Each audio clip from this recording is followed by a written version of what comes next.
I think you're misremembering the 2013 St. Louis Cardinals and what happened during COVID, and I think I can prove it to you. In 2013, I worked in the nuclear industry and I sat next to a guy named Joe. Joe was a big Pittsburgh Pirates fan, and he always used to come over to my desk and tell me about how the Pirates were doing. I'm a Phillies fan, so I honestly didn't care.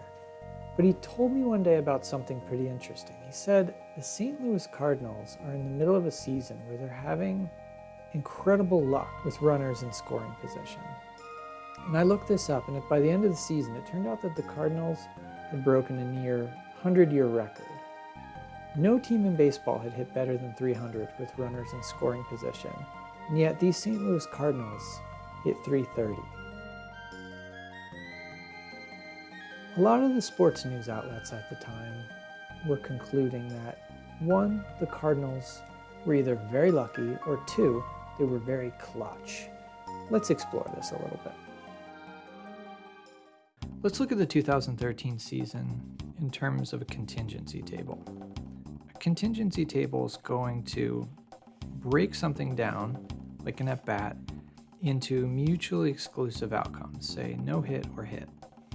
And then we're going to use it to study whether or not these outcomes were related to some condition, say no runners in scoring position versus runners in scoring position. We're just going to populate this table with all of the outcomes that we observed over the season.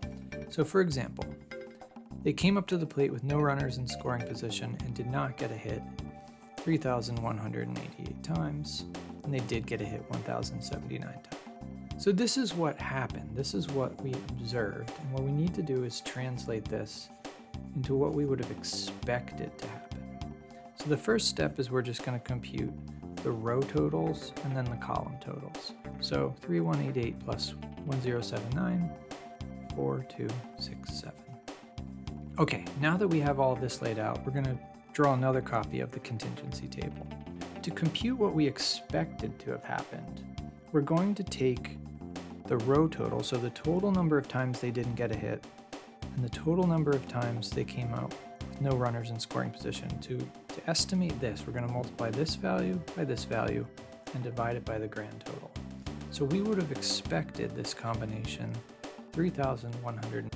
If we compare our observed table to what we would have expected, we can immediately see that we would have expected them to come up with runners in scoring position about 100 times more than they did, but we would have expected them to get 100 fewer hits than they actually did. So immediately something jumps out as looking a little unusual. Once we have this table established, we're going to compute a test statistic so we can determine if these differences are meaningful or not. For that, we're going to turn to the chi-squared test statistic.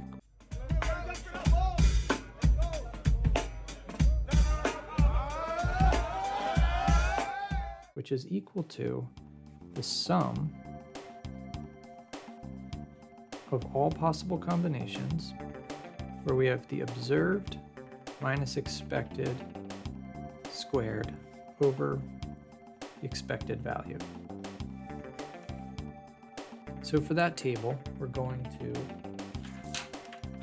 again, go back to this. Take this value minus this value, square it, divided by this value. We're going to do that for each cell of that table. And what we get is 2.0, 5.4, 6.3, 17.06. Add them all up and I get about 30.8. So our chi-squared test statistic based on that table is about 31. So now we're going to take our chi-squared test statistic and compare it to this table of values and associated p-values.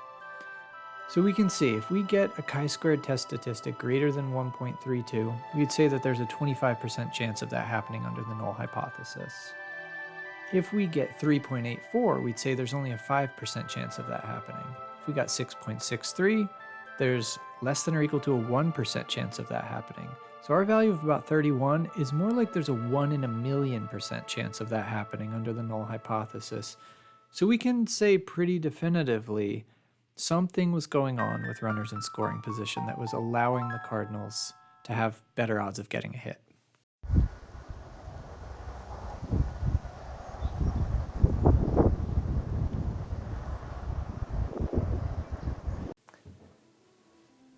So we can pretty much rule out that this was luck. We know now from the chi-squared test that conditions were different when the Cardinals were batting with runners in scoring position. Another possible explanation is that hitting with runners in scoring position is easier. If the fielders are holding runners on base, trying to prevent them from advancing, then you might imagine that the defensive alignment is non-optimal. If that's true, you might expect more hits to go through. If hitting with runners in scoring position was easy in 2013, it should be just as easy right now. There should be nothing different. Okay.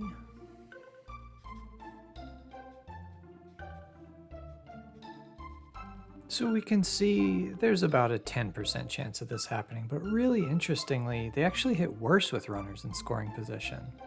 Okay, so the 2024 Cardinals didn't have the same luck that the 2013 Cardinals did. Another explanation for all this could be that when you have runners in scoring position, the manager wants to put better players at the plate. So maybe there's a pinch hitter late in the game with a runner on second and the score close. That could be. Pinch hitters are probably going to be better hitters than the players they're being substituted for. So maybe just better players are coming to the plate in those situations. If that's true, we shouldn't see anything suspicious for a single player. Matt Holliday is one of the better players on this team. Let's see what his contingency table looks like. So we get about a 1% chance that conditions were the same when Matt Holliday was up with runners in scoring position. So it's not that they're just switching in better players, it was different for this individual player. So how did this go unnoticed? Easily proven by us that something is strange here. Yet baseball writers were writing these feel-good articles about how good the Cardinals are playing. I think there's 3 reasons for this. Number 1, the Cardinals playing well is good for baseball. The Cardinals regularly sell out their stadium. The Cardinals are also a relatively small market team, and yet they compete with big market teams like New York and LA. So it's good to show that smaller teams are able to win sometimes. So pointing out that the Cardinals are doing something suspicious is maybe not in everyone's best interest. Number 2, I don't doubt that every team is doing something like this at some point in the season. The Yankees players were caught whistling, the Astros were caught banging on the trash can, with a Garrett Cole with the spider tack. Cheating is a part of baseball, and you can cheat in ways that aren't against the rules, actually. The 3rd reason, it kind of gets to like baseball culture. Baseball is a very numbersy sport. There's a lot of discrete events where you can count things, and baseball fans like to count things, and they like to complain about it altogether.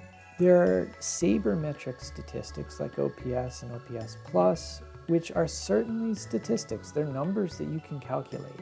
These sabermetric statistics are not rooted in what we would call probability theory.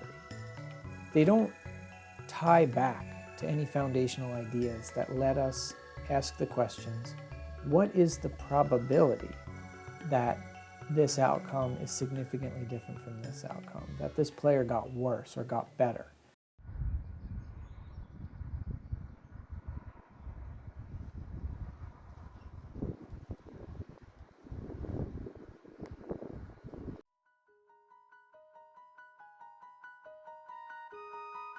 So we don't have to use statistics just to point out who's the bad guy.